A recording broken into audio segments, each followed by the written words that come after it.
No audio.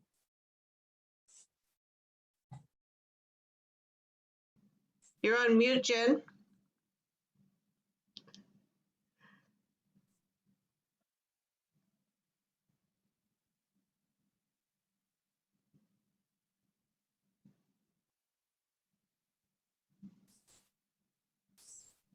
Well, sorry about that. There we go. Yes, because once my screen went over there, I will go back now to present. Sorry about that. Yes. Good evening, everyone. And thank you very much for joining tonight as we take a little bit of an adventure tour down south into Galapagos and Ecuador.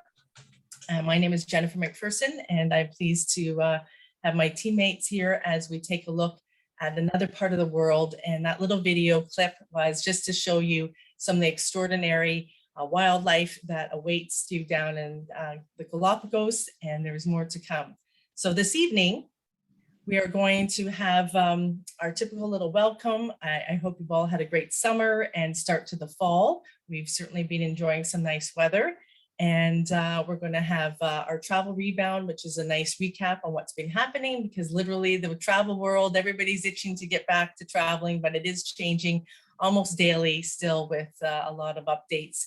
And then we're going to do a few trivia questions before we get to our speaker from G Adventures, and then finish off with our Q&A section at the end.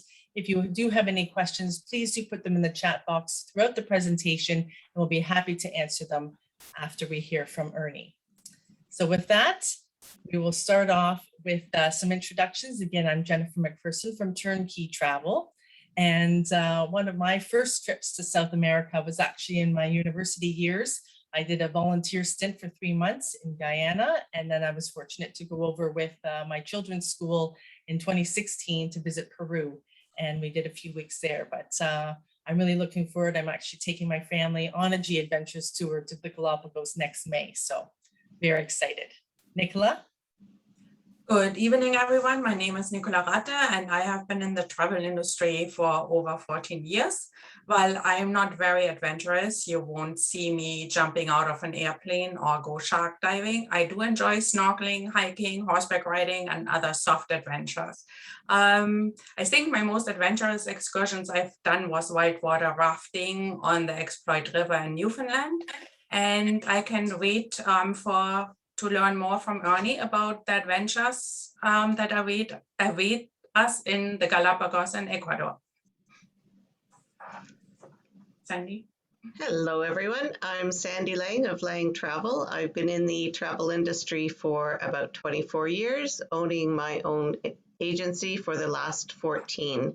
One of my top wildlife bucket list items is definitely Africa, to see the safari animals. Joanne? Hi, everyone. I'm Joanne Saab with Curated Travel. I also am super excited. I have my very first G Adventures trip booked to Peru in May of next year. And I'm really looking forward to hearing Ernie talk tonight to give us a little bit of background about G, but also to hear specifically more about the Galapagos and Ecuador. Thank you for being here tonight, Ernie.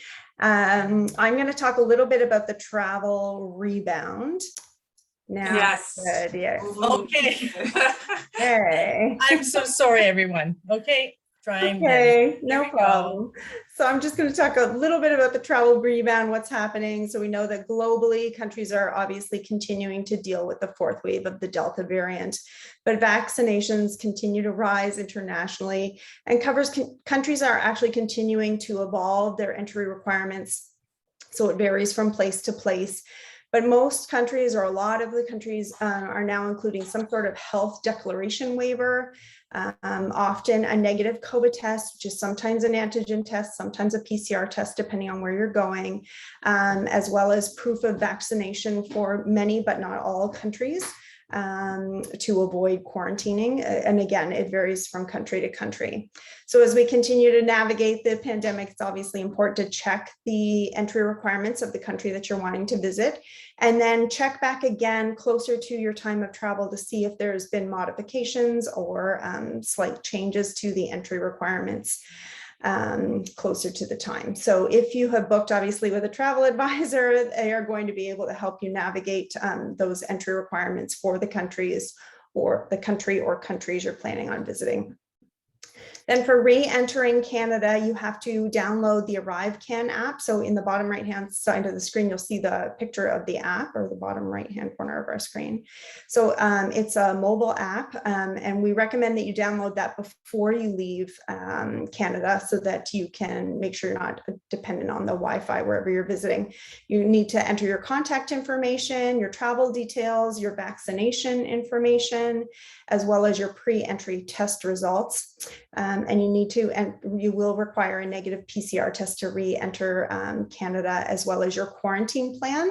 And you do have to enter your quarantine plan, whether you're exempt from the quarantine because of vaccination or not. You still have to complete the form, so it's good to know. And it is highly recommended that you determine where in destination that you're going to receive that PCR test for your return flight to Canada, and that you take the time to book that before you leave, if possible, like before leaving Canada. As we are having more and more people traveling, sometimes a time can be difficult to snag. So depending on where you're going, you just want to pre-plan as much as possible. Again, clinic spots are often booked, so you don't want to leave that till the last minute. In terms of Ecuador and the Galapagos, fully vaccinated travelers must provide proof of 2 doses of their COVID vaccine, a minimum of 2 weeks prior to travel, or a negative PCR test 72 hours prior to arriving for unvaccinated visitors. And there's also a mandatory health declaration form that must be completed. So that's in a nutshell. If you have any questions about that, we can certainly answer them at the end of the talk. Jen, can you forward, please? Yay. Okay, before we go into the presentation, we have a couple of fun questions. And the first, and I'm going to load a poll. And the first one is, which creature will you not find in the Galapagos? I cannot do the polls.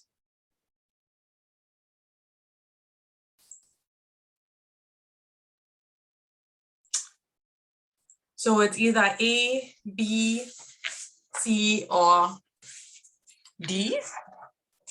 And if you answered in your head, I can't see the polls.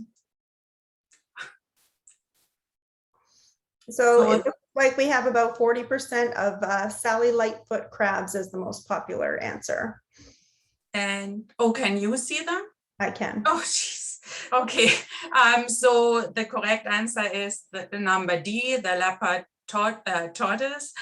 And the leopard tortoise is actually native to Eastern and Southern Africa. The famous Galapagos tortoise are native to 7 of the islands and are the largest species, weighing up to 417 kilo. And no wonder they are called giant tortoises. And the next question is, what does Ecuador mean? A, named for the Spanish explorers. B, equator in Spanish, indigenous name for mountains, setting sun in Spanish. Or D, setting sun in Spanish. Joanne? I'm just finishing up, letting people, Okay. people are still answering. And it looks like the most popular answer was equator in Spanish. Yay. Yes, Ecuador does mean equator in Spanish and has been shortened from its original Republic of the Equator, as the country straddles the equator on South America's west coast. And one more question. And this is, which 2 countries border with Ecuador? Colombia and Bolivia, Peru and Bolivia, Colombia and Peru, or Peru and Brazil?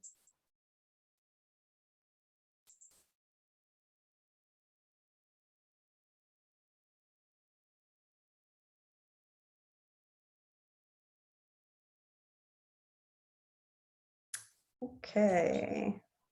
Oh, Looks like our most popular answer is Peru and Bolivia. And is Colombia and Peru is the correct answer. All right, Jennifer, next one. All right, so now we come to the fun part of the presentation. I would like to introduce Ernie Berlin from G Adventure. The slide just went back again.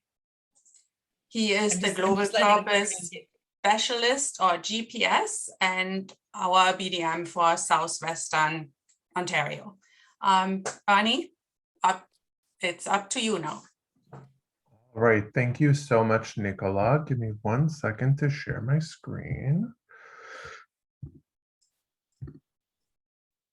All right, and you can see the full screen, right? Yes. Perfect, perfect. So thank you to the wonderful ladies hosting tonight. As Nicola mentioned, my name is Ernie Ballant, and I am the Global Purpose Specialist, or GPS, for Southwestern Ontario and the Toronto region. I have been proudly employed and representing G Adventures for well over 5 years. With a brief hiatus because of COVID, which, you know, it is what it is. But I have worked in the travel industry for well over 10 years now, in many different facets of the industry. And working for G has been one of the most motivating, the most experiential, as well as the most rewarding job that I've held in the travel industry. And I've held many, many. But for me, G Adventures does something that is so unique that other travel providers aren't doing as much as they should be doing. And tonight, I'm going to talk a little bit about G Adventures, our background, who we are, what current policies we have in place for COVID, talking a little bit about what we do, and then getting into the fun part of the Galapagos, and then touching a little bit on Peru as well. So definitely to not waste any time, let's get started.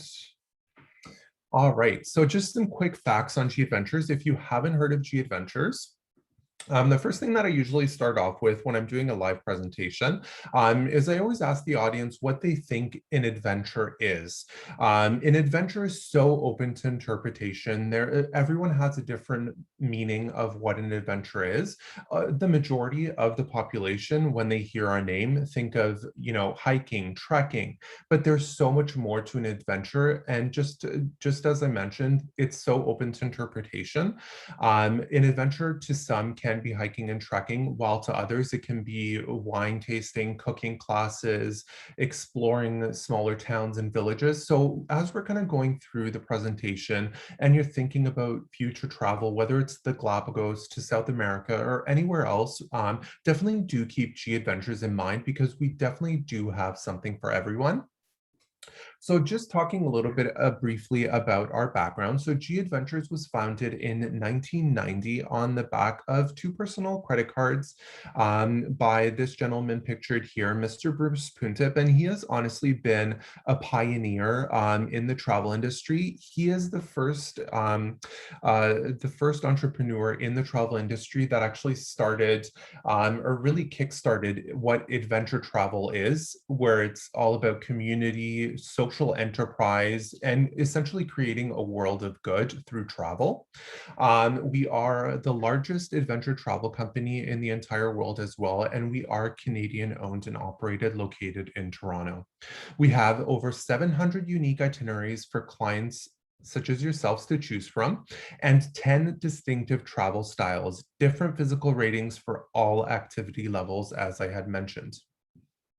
So what are some unique selling points with G Adventures? Firstly, we have lifetime deposits. So I always say, if we didn't do something to earn your money, why are we going to keep it and essentially have you lose out on it? So with us, you actually have a deposit that will stay on file if you have to cancel for whatever reason, and you can actually use that towards a future trip. You can transfer it, or you can donate it to Planetario, which is our not not-for-profit, and I'll talk a little bit about that in the coming slides. We also have no single supplements as well. We have something that's called a single share program, where we actually match you up with a traveler of the same sex. But if you do decide that you do want your own room, we do offer a my own room charge. And again, it's not going to cost you an arm and a leg, because we want to make sure that everyone has the opportunity to be able to travel, whether they're traveling as a double or a single. There's tons of choice, and there's great value in all of the itineraries that we provide. And our satisfaction rating overall, even through COVID, we're running our 1,000th trip since last September come October 15th. And I'm happy to say that our satisfaction rating has been over 90%. So that's a huge feat, especially in this current climate that we're living in. So what are some of the benefits of traveling and booking with G Adventures through COVID as well right now? So we have something called the Book with Confidence. And what the Book with Confidence allows our travelers and our guests to be able to do is to have the freedom and flexibility to be able to cancel anywhere from 14 to 30 days prior to departure, no questions asked. You will not lose any money whatsoever. That money will actually be transferred over to a new booking, and we give you a very big booking window where you can actually book up to 3 years in advance to secure your money and save your booking and your trip as well. So this is definitely something to keep in mind when you are thinking about traveling in the future, because people are looking for freedom and they are looking for the flexibility to be able to make changes if they have to. We also have our Travel with Confidence policy, essentially. And this policy features new health and safety procedures from the moment travelers arrive to the moment that they leave, without taking away from anything that is having to do with the experience of the destination. There's added safety and health requirements, physical distancing and cleaning measures that we put in place as well. Every single day, our coach goes through a deep clean to protect our travelers. There's hand sanitizers available, masks. Also at the hotels that we stay at, if you decide that you don't want maids to come in and clean, that's not a problem at all. There's added health and safety measures put in place there as well too, because we want to make sure that you are traveling and you feel safe and you feel secure when you are traveling with G Adventures.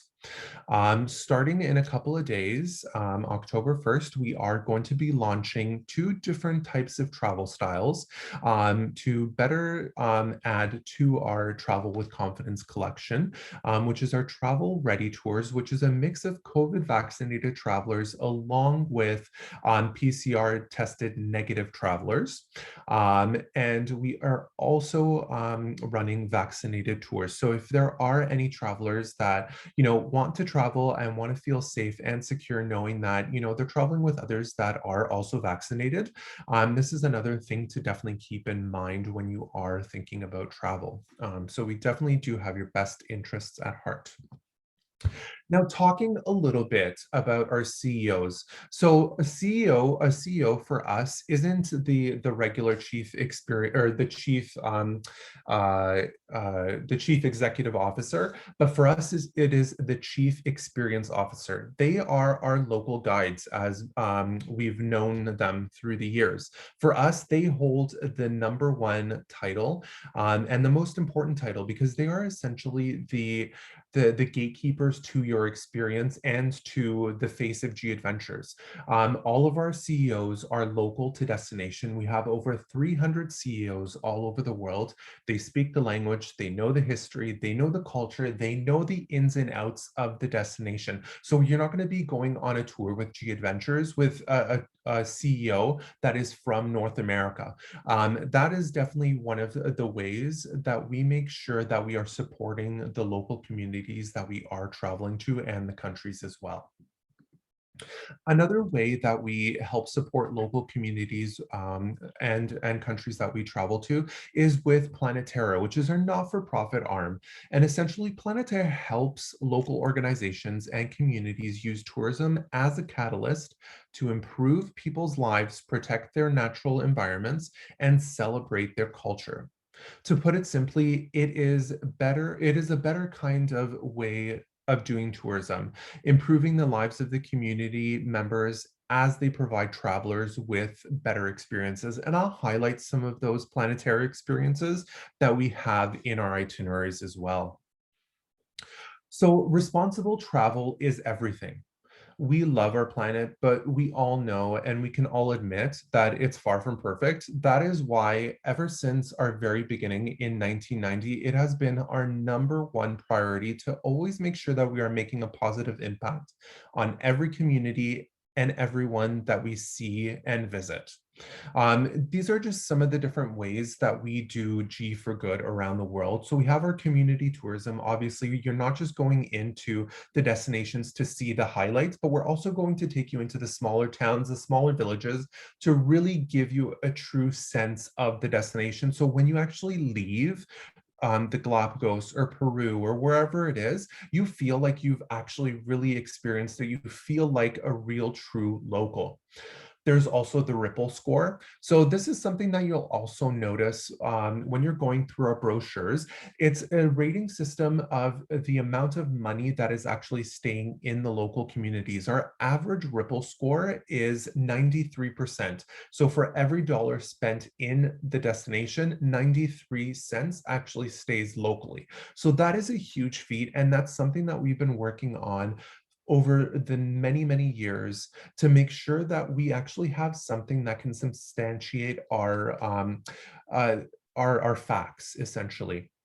We have our Planetera project, which I talked about, and then we also have various initiatives, including the Plastic Partnerships project as well, where we're working to eliminate single-use plastics within the destinations that we travel to and make sure that we are providing potable water to all of our travelers so that they can bring their refillable and reusable water bottles.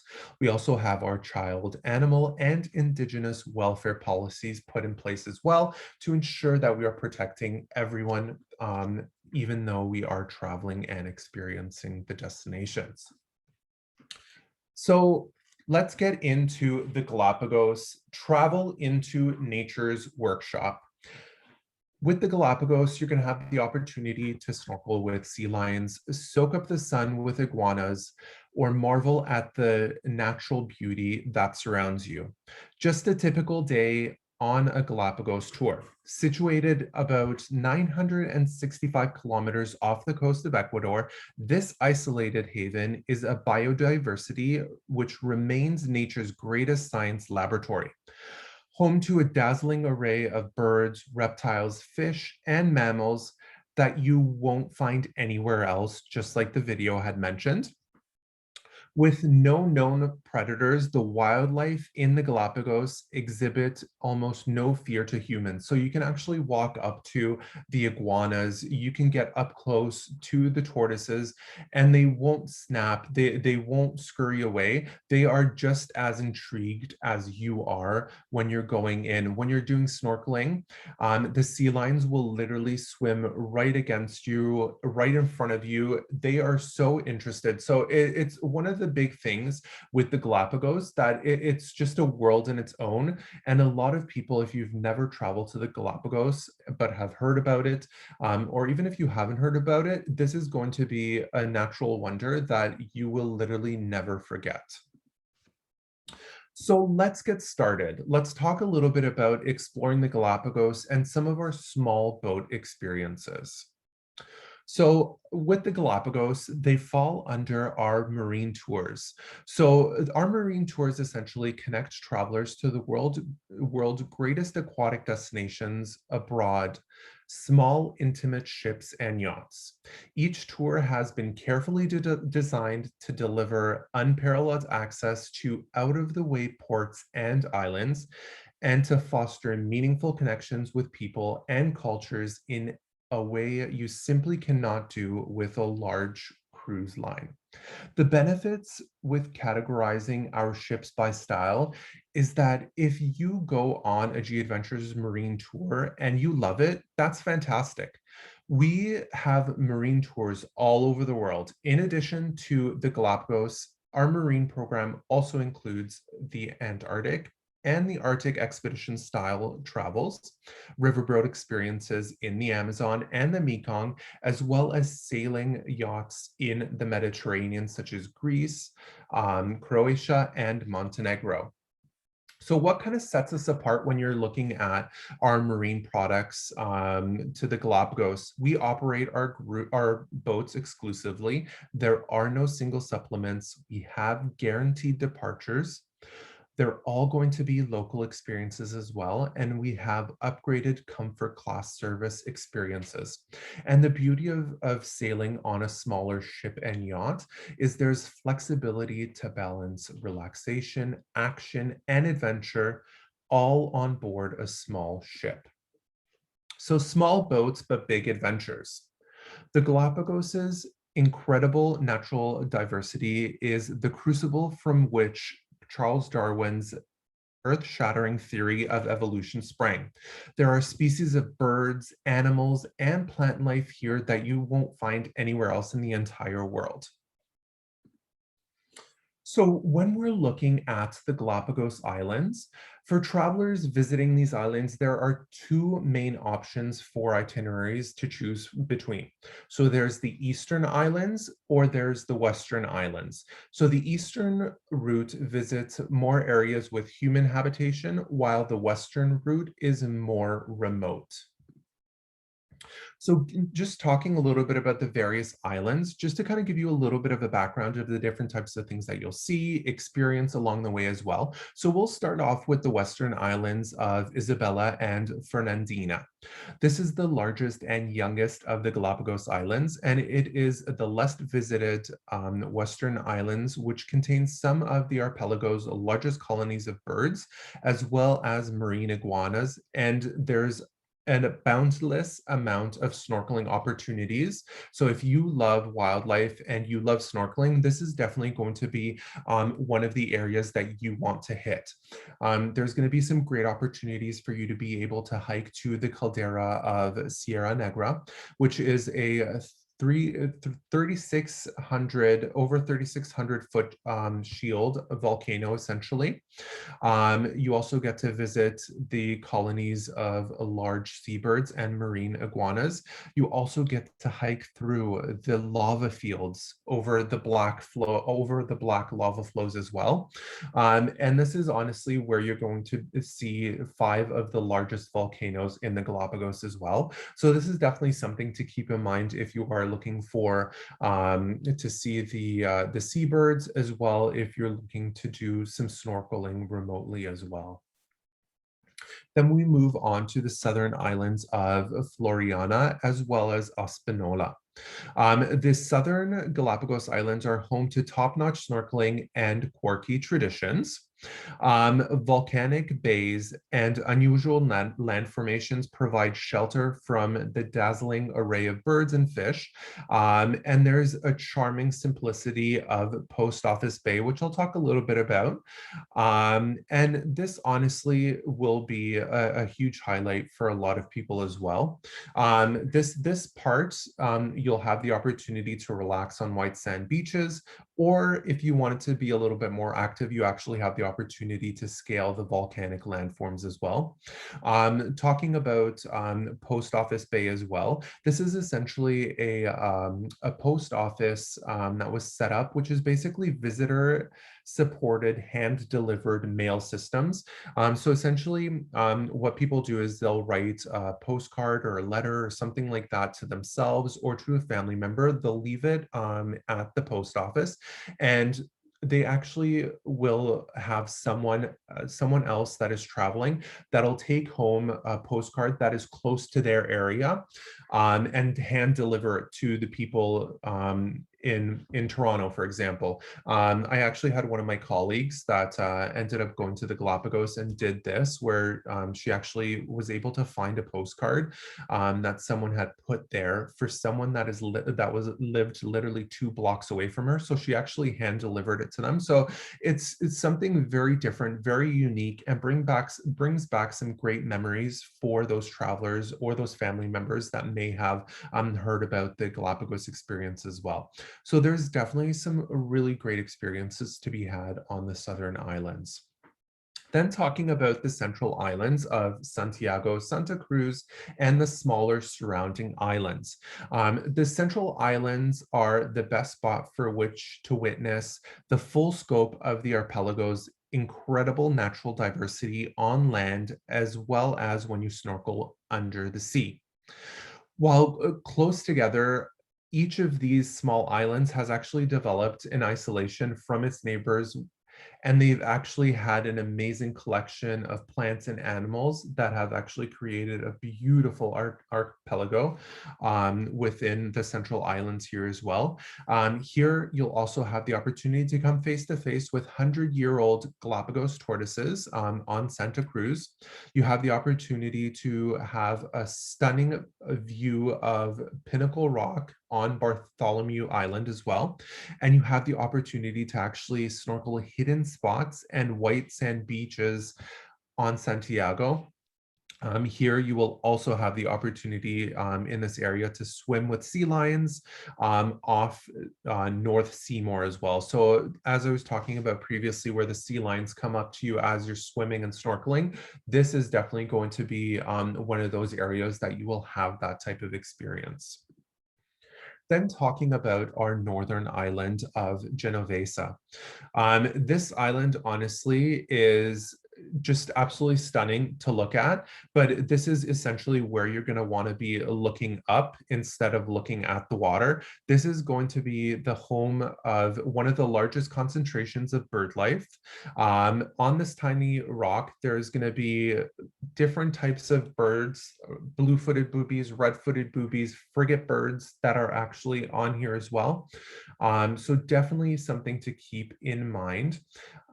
You will have the opportunity to snorkel the sunken craters of a volcano while keeping an eye out for turtles as well as reef sharks. And if you wanted to turn to land, you actually have the opportunity to hike the trails that lead to El Barranco for its top-notch vantage point that you will actually be able to oversee the massive colonies of seabirds along the way as well. So it's a really, really neat opportunity to be able to see here as well. Then moving on to the East Islands of San Cristobal. This is an aquatic haven of biodiversity, sorry.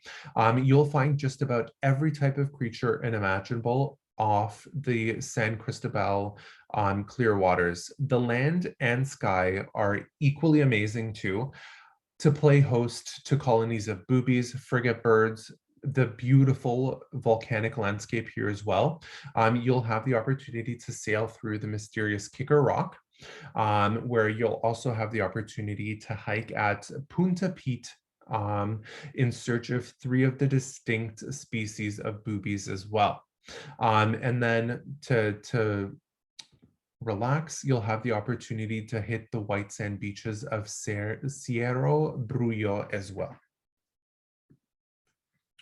So what are some of the trip durations for the Galapagos? For many people, the Galapagos Islands are going to be that once in a lifetime bucket list destination. And with that in mind, what does that mean for trip duration? You know, how long do you actually want to travel for? I think that's going to be the biggest answer, or the biggest question, I should say. For instance, we have itineraries that are 7 days, 8 days, 10 days, and 17-day itineraries, along with land and sea combo itineraries. So we have we have something for those that want to be on water, that want to do the yachting experience, but then we also have something for those that are more looking to be land-based as well. And I'll talk a little bit about that as well. So depending on the length of the tour, you can start to kind of have an idea of which ship you want to board. So let's take a quick look at our fleet as well. So when we're looking at what are some of our unique selling features when we are talking about our Galapagos cruising. So for the Galapagos, we have a staggering 49 itineraries, 3 boats at 2 different service levels. So we have our standard and then we have our upgraded luxury yacht as well. They are going to be a lot more affordable compared to some of the other luxury liners as well. If you're looking at the premium side, smaller is going to be better in this case. You're looking at anywhere from 16 to 20 total guests. We are only navigating at night because we want to make sure that we're making the most of your experience and we're spending as much time, whether it be snorkeling or on land experiencing versus cruising and just seeing things as we cruise by. So that's another key thing to keep in mind when you are thinking about going to the Galapagos is how much time are you actually spending on the ship and how much time are you actually spending on land. There's also local CO naturalist guides that will be accompanying you on this trip as well. And they are registered with the Galapagos National Park as well. Flights from Quito to the islands are included, as well as we include pre and post nights on the islands as well. All meals on board will also be included. So every boat will have its perks. So I wanted to highlight 2 of our 3 yachts just in the interest of time. So we have our Renee Sylvia Voyage, which is essentially, it's a high-end catamaran. It's being custom built right now. It's gone through a little bit of a delay because of COVID. So we are hoping that it's going to be on track and it's set to launch in January or February. It has honestly all the bells and whistles. You're looking at 16 max passengers. This is an upgraded yacht. They have private balconies. There's going to be the CEO. All of the meals will be included. Snorkeling gear and wetsuits will also be included. Kayaking, you will have the opportunity to do that as well. And after the long day of hiking or relaxing on the beach and snorkeling, you can unwind in the jacuzzi on the top deck as well. So just to kind of give you an idea of what the Renee Silva looks like on the inside here as well. So pictured, you'll see the saloon dining area with the lounge. There are 9 cabins total, consisting of 4 main deck twin cabins, twin side-by-side beds with balcony, 1 double cabin, double bed, no balcony, 2 upper deck cabins with twin side-by-side beds with a balcony. And for those solo travelers, we actually have 2 upper deck single cabins as well. And these also have private balconies. So definitely something to keep in mind. And again, we always have our solo travelers in mind, regardless of where we travel to. Then talking about our Eden. There is tons of room to relax. This is going to be a standard service level, a max of 16 total guests. And there's a variety of cabins in here as well, which I'll show you as well. All of the meals, all of the snorkeling gear and equipment will be included along with wetsuits. So definitely do keep that in mind. This is essentially what the inside of the cabin looks, what the inside of the yacht looks like. There are 8 cabins total, 3 upper deck cabin twin share bunks, 1 main deck double cabin, and then 4 lower deck twin share lower berth cabins. It's quite the mouthful, but definitely this just kind of gives you an idea of the different styles as well as the service levels when we're talking about our upgraded and our comfort standard line. So another big thing with the Galapagos is when to travel to the Galapagos. Honestly, any time is a good time to travel to the Galapagos. There honestly is no bad time to go to the Galapagos. There are some key seasonality as well, which I'll talk about. So there's high season, which is going to be December to May. This is considered their warmest season. There's a mix of warm rain, a warm weather, as well as scattered showers as well. So it doesn't rain constantly. It'll rain for like 5 minutes and then it'll dry up. So it'll kind of be intermittent like that throughout the days. The temperature you're looking at 26 to 32 degrees, and the water temperature is quite warm at 21 to 26. The cooler weather, you're looking at June to November. So it'll be cloudy, cooler, dry due to the Humboldt current. Temperature-wise, you're looking at the low 20s, so 21 to 26 degrees. And the water temperature, you're looking at a little bit cooler, the 18 to 23. The water is going to be a little bit more rocky, or more rough, I should say, in the cooler months. So this is definitely something to keep in mind if you don't have your sea legs, or you get a little bit of seasickness. Maybe December to May would probably be a better option. But if you are looking to maximize your snorkeling as well as your exposure to marine wildlife, the cooler seasons are going to get you those results.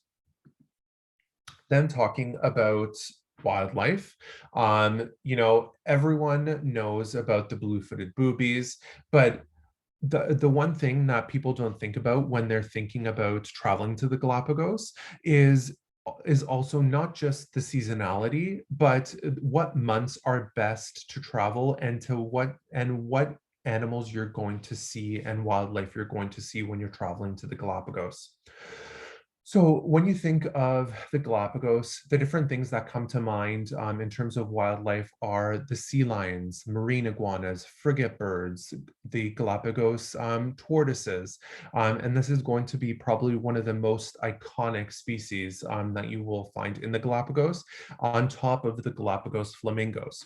So when you're looking at it month by month, June is going to be where male frigate birds begin their courtship. So this is where they're going to essentially inflate their red gills in order to attract their mate.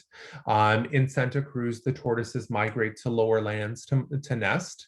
And then this is also where humpback whales can be seen going around the islands as well, is in June. So if that's something that you're looking for, definitely do keep that in mind. In July, nesting season for the blue-footed boobies begin, as well as the sea lion breeding season starts here as well. Then in August, this is where sea lions are going to give birth, especially on the Western and Central Islands. And then in Santiago and Espanola, the courtship of the Galapagos hawk starts as well. And in August is when the frigate birds actually start to, the eggs start to hatch. In November, this is essentially where the sea turtles start their mating season. And this is also where you're going to be seeing whale sharks. So these massive sharks, super harmless, that you're going to be seeing in the far northwest of the islands. And then in December, this is where the baby tortoises start hatching and land iguanas begin mating. So it's a lot of information, but this is definitely something to keep in mind when you are looking at traveling to the Galapagos, the ship, the season that you wanted to go in, and what animals are going to be on your highlight list as well. That'll definitely play a huge part, so keep that in mind. And then for all those land travelers that want to be able to stay on land, the Galapagos Multisport with Quito is that perfect adventure for those that want to experience the wildlife and scenery of the Galapagos, but prefer to sleep on shore. You actually get to go ashore at lesser visited islands of Isabella, and you spend your days with playful sea lions, giant manta rays, and the Galapagos giant tortoises. This adventure offers a great balance of guided excursions and free time with the optional activities that you can purchase as well. Some of the highlights are actually going to visit the Charles Darwin Research Center. You have the opportunity to do a highlands wild tortoise excursion. Kayaking and snorkeling excursions are also going to be experienced here. And we do a Sierra Negra volcano hike, along with many other different types of experiences as well. So next stop is Peru. If you're planning on going to the Galapagos, you might as well tack on Peru and make it a combo trip as well. The majority of travelers that travel with G Adventures actually end up doing the Galapagos as well as the Peru back to back. As I like to say, if you're there, you might as well just do it. So who's seen this picture here before? World famous. I'm guessing since you're all here with me today, this is definitely going to be something that you want to check off your bucket list, is going to Peru and seeing Machu Picchu, and standing right there and taking a picture. I myself had the opportunity to take a similar picture from that vantage point, and honestly, it is one of the most breathtaking scenes that you will ever experience in your entire life, to have literally the lost city of Machu Picchu right in front of you. So why Peru? For many of you, the draw to Peru could be history, cradling the vast Incan Empire.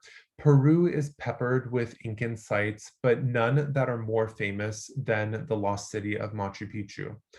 The breathtaking images seem to grace the brochures and travel books. We've done it, and it's a world famous image. But for most, when you think of Peru, you think of the Amazon, perhaps. Peru has been blessed with natural gifts. A massive chunk of the Amazon rainforest actually falls into the bounds of Peru, and visitors actually have the opportunity to hike through the jungle, trek the Andes, and surf the northern beaches all in the same week. It's absolutely crazy. To add to that, Lake Titicaca is one of the highest lakes in the entire world. Not to mention Peruvian food and culture. These are just some of the things that actually scratch the surface. So now, why Peru? We've talked about why Peru, but now why G? When we're talking about Peru, when we're talking about the Inca Trail, we have over 25 years of experience running award-winning tours on the Inca Trail, in the Inca Trail region as well. We are named the best Inca Trail tour operator by the Regional Direction of Foreign Trade and Tourism of Cusco in Peru.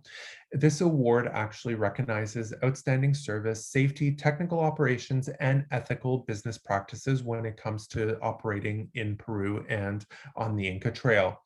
We have established a set of protocols that best secure the Inca Trail permits as well. We actually have a local office and team in Cusco that actually go to hand collect and book the permits in person. So you're all set once you're booked with us. We also have lifetime deposits as well, like I had mentioned. And there's a huge convenience aspect to it as well. You're going to be traveling with smaller groups of like-minded travelers from around the world. Our cooks prepare 3 delicious meals, so you never have to worry or lift a finger when you're traveling with us and doing the Inca Trail. They provide all of the equipment, they carry all the equipment, they set up the tents for you, so you have nothing to worry about when it comes to that as well. So safety is going to be a huge protocol as well. So because we have our local operations in Cusco and Lima, they are available for 24/7 help in case of any sort of an emergency as well. Our trekking team is trained in first aid as well as evacuation, so they will literally get you off that mountain, off the trail as quick as they possibly can should anything go wrong.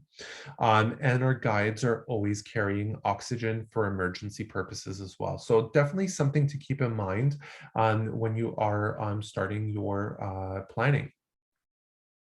So talking a little bit about the Inca Trail.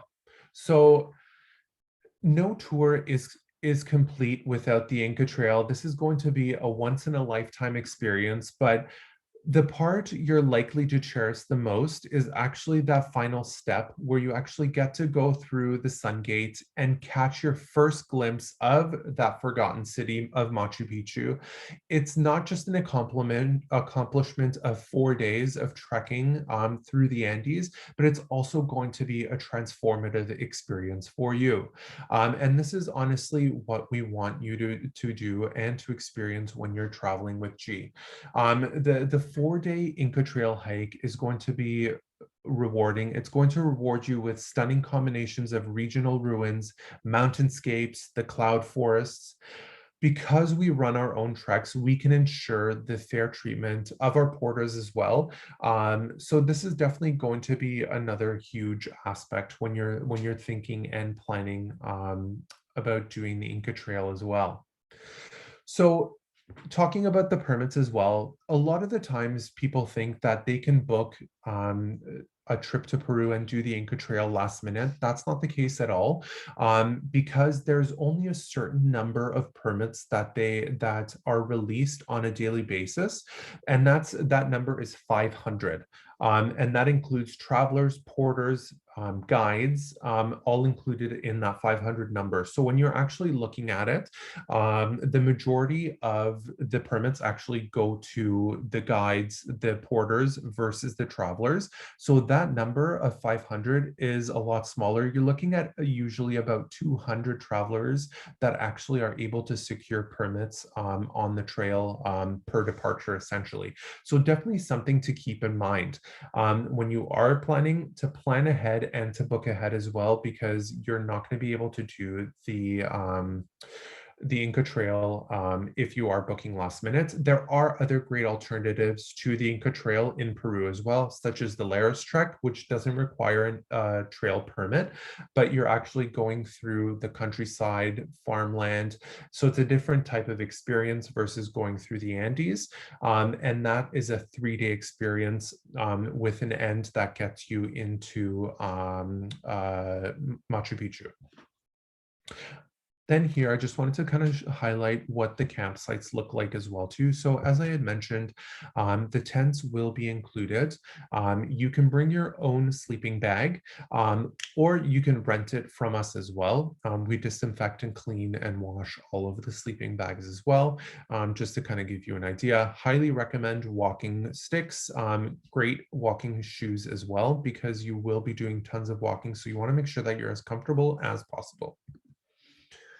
Weather also plays a huge part in this. So during the wet season, which is January to April, this is essentially periods where we're going to see severe rain, and some of the campsites on the Inca Trail will actually become unused.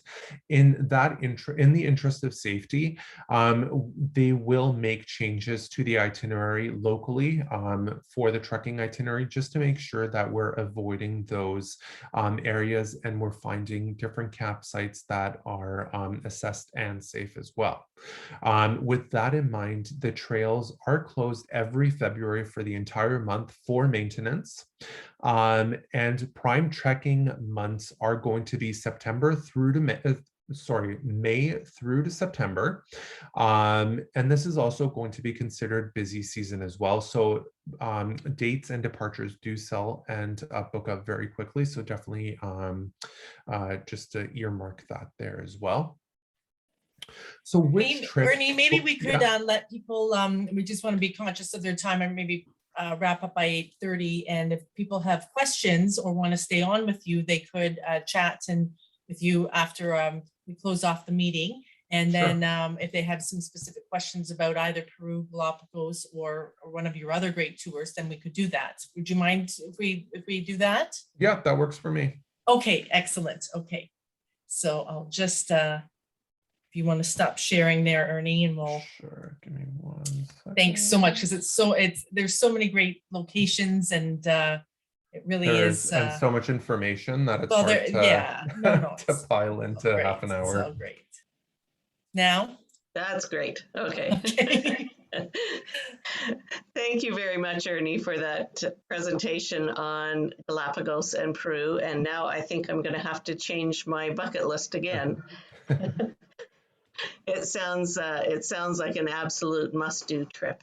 Definitely So is. for our draw for tonight, we'll be making a donation to G Adventures Planetaria program on behalf of tonight's draw prize winner.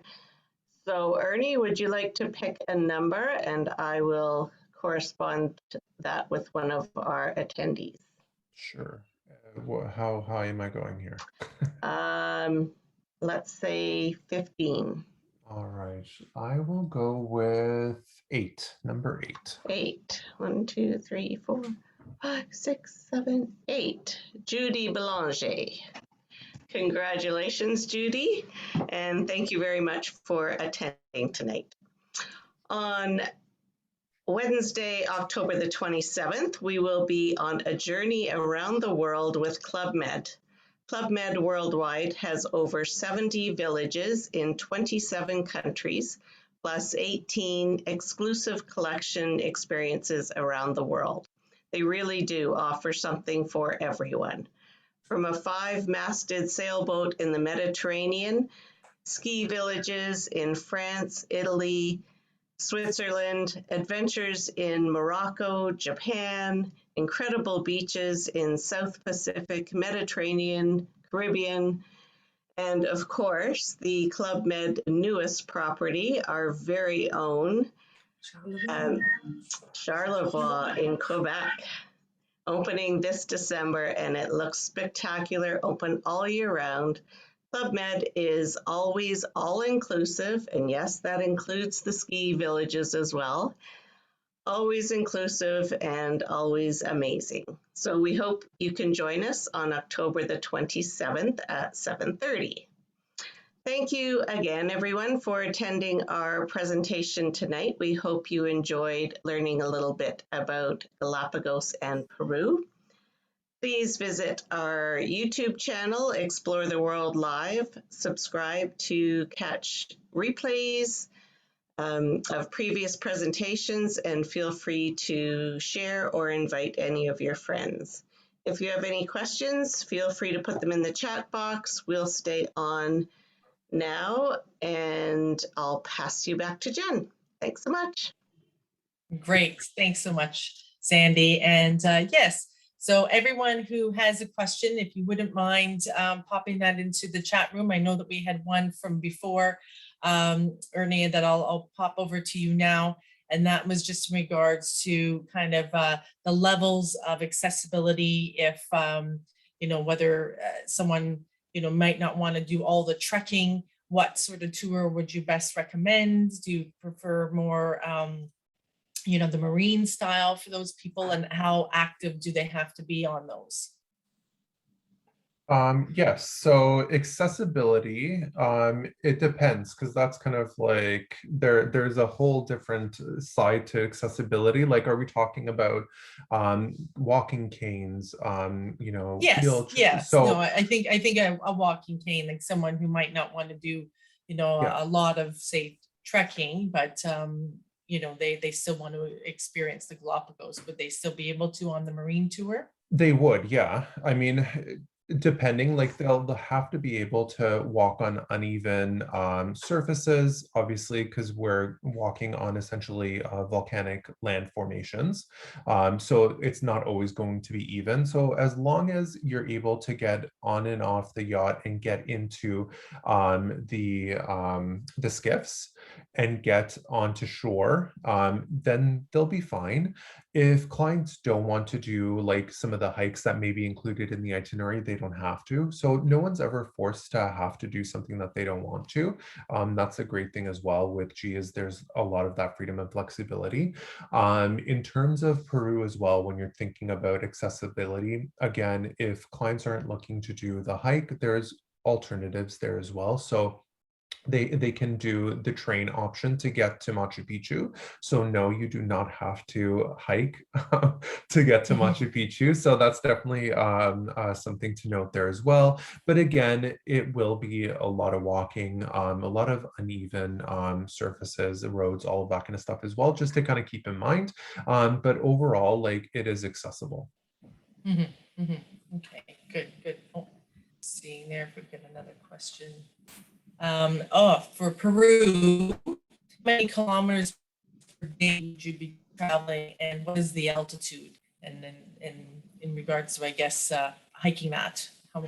Yeah, so you're going up to about 35, just over 2,500 kilometers above sea level. So the altitude will get pretty high when you are doing the trail. It is interesting to note though that in Cusco the altitude is actually higher. It's over 4K plus above sea level. So you will notice more of an altitude in Cusco than on the Inca Trail. But again, with the altitude, we always highly recommend either doing altitude pills or doing natural pills as well, which I've done, which is Ginkgo biloba. And it's just a natural blood thinner just to help with the elevation and the altitude. Good. Excellent. I don't see any more questions. My teammates, did you have any questions from your attendees? Did you see anything else? No? Okay, good. All right, so excellent. If we have any more questions come our way though, Ernie, we'll be sure to contact you, as I know that this is a lot for people to decide on what they might want to focus on and what type of trip, might fit them. And your website, I just wanted to mention that as well, is a great opportunity for people to take a little bit of a mini tour on some of these and to break down the types of tours in more detail as far as, the style that might fit them and then what's included. Because I know that the website has a lot of information.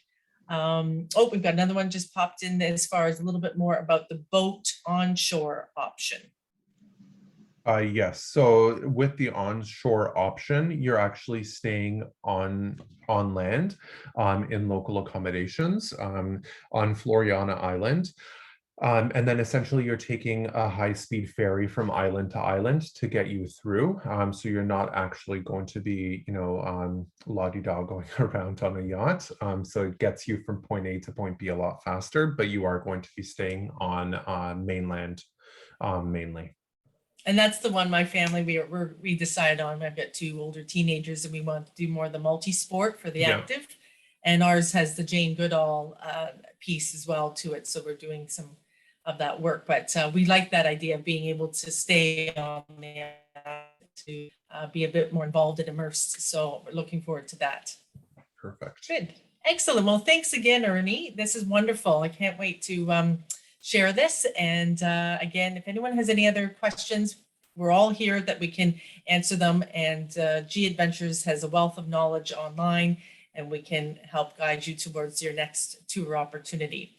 So thanks again. We will chat soon. Again, Sandy said next month, Club Med. And if you have any other questions, we're here to help. Thanks very much, everyone. Have a good night. Thank you, everyone. Bye. Good night. Bye, good night.